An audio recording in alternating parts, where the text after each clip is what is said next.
જન્માષ્ટમીનો ઇતિહાસ તથા મહિમા શા માટે ઉજવવામાં આવે છે, તેની શરૂઆત ક્યારથી થઈ હતી અને શ્રી કૃષ્ણ જન્માષ્ટમી સાથે જોડાયેલા બધા પ્રશ્નોના જવાબ મેળવીશું આ વિડીયોમાં। નમસ્કાર મિત્રો, જન્માષ્ટમી ભગવાન શ્રી કૃષ્ણના જન્મદિવસ તરીકે ઉજવવામાં આવે છે અને આપણા ભારત દેશમાં તે મહત્વનો ધાર્મિક તહેવાર હોવાથી તેને ધામધૂમથી ઉજવવામાં આવે છે। આપણે બધા જાણીએ છીએ કે હિન્દુ ધર્મમાં જન્માષ્ટમીનું ખૂબ જ મહત્વ માનવામાં આવે છે। આ ધાર્મિક તહેવાર કૃષ્ણ પક્ષના અષ્ટમી અથવા ભાદરવા મહિનાના કૃષ્ણ પક્ષ પખવાડિયાના 8મા દિવસે ઉજવવામાં આવે છે। શ્રી કૃષ્ણ ભગવાન વિષ્ણુ ભગવાનના સૌથી શક્તિશાળી મનુષ્ય અવતાર ગણવામાં આવે છે। મિત્રો, લગભગ તેઓ 5200 વર્ષ પહેલા મથુરામાં જન્મ્યા હતા। શ્રી કૃષ્ણ જન્મનો એકમાત્ર ઉદ્દેશ પૃથ્વીને દુષ્ટો અને દુષ્કર્મોથી મુક્ત કરવાનો હતો। તેમણે મહાભારતમાં મહત્વની ભૂમિકા ભજવી હતી તેમજ ભક્તિ અને કર્મ સિદ્ધાંતને ખૂબ જ સારી રીતે પ્રગટ કર્યો છે, જેનું ભગવદ્ ગીતામાં ઊંડાણપૂર્વક વર્ણન છે। શ્રી કૃષ્ણનો જન્મ કંસના કેદખાનામાં થયો હતો। તેમના પિતા વાસુદેવ તેમના બાળક કૃષ્ણને કંસની કેદમાંથી બચાવવા માટે તેમના મિત્ર નંદને સોંપવાનો નિર્ણય કર્યો હતો। કૃષ્ણ ગોકુળમાં ઉછર્યા હતા અને છેવટે તેમના મામા રાજા કંસનો તેમણે વધ કર્યો હતો। જન્માષ્ટમીનું વાસ્તવિક ઉજવણી મધરાત્રિ દરમિયાન થાય છે, કારણ કે શ્રી કૃષ્ણ તેના મામા કંસના શાસન અને હિંસાને સમાપ્ત કરવા માટે ઘેરી તોફાની રાત્રે જન્મ્યા હતા। ભગવાન વિષ્ણુએ દરેક યુગમાં પૃથ્વી પરના પાપ અને અધર્મનો નાશ કરવા માટે અવતાર લીધો। ભગવાન વિષ્ણુનો અવતાર ભગવાન શ્રી કૃષ્ણ છે, જેનો જન્મ મથુરાની રાજકુમારી દેવકી અને વાસુદેવના 8મા સંતાન તરીકે થયો હતો। રાજા કંસની જેલમાં જન્મેલા કાન્હાનું બાળપણ ગોકુલમાં માતા યશોદા અને નંદ બાબાના ખોળામાં વીત્યું હતું।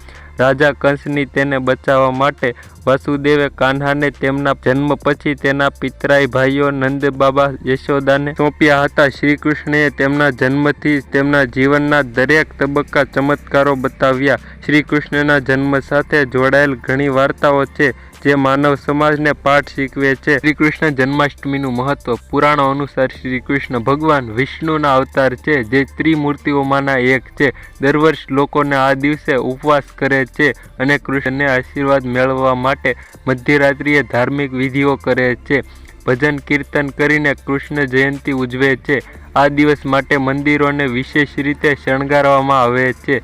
કેટલીક જગ્યાએ જન્માષ્ટમી પર દહીં હાંડી પણ ઉજવવામાં આવે છે। કૃષ્ણ જન્માષ્ટમી કેવી રીતે ઉજવીએ? ભક્તો તેમની ભક્તિ પ્રમાણે જન્માષ્ટમીનો ઉપવાસ કરે છે। ભગવાન શ્રી કૃષ્ણની વિશેષ પૂજા કરવામાં આવે છે। બાળ ગોપાલનો જન્મ મધ્યરાત્રિએ થયો હતો, તેથી જન્માષ્ટમી મધ્યરાત્રિએ ઘરના હાજર લાડુ ગોપાલની મૂર્તિનો જન્મ થાય છે। પછી તેમણે સ્નાન કરવાની સુંદર વસ્ત્રો પહેરાવવામાં આવે છે, પુષ્પ અર્પણ કરવામાં આવે છે અને ધૂપ અને દીવાથી પૂજા પણ કરવામાં આવે છે। કાન્હાને ભોજન અર્પણ કરવામાં આવે છે। તેને ખાસ કરીને દૂધ, દહીં અને માખણને ગમે છે, તેથી ભગવાનને ભોજન અર્પણ કર્યા પછી પ્રસાદ દરેકને વહેંચવામાં આવે છે। દહીં શા માટે? કેટલીક જગ્યાએ જન્માષ્ટમીના દિવસે દહીં હાંડીનું આયોજન કરવામાં આવે છે। ગુજરાત અને મહારાષ્ટ્રમાં દહીં હાંડીનું વિશેષ મહત્વ છે।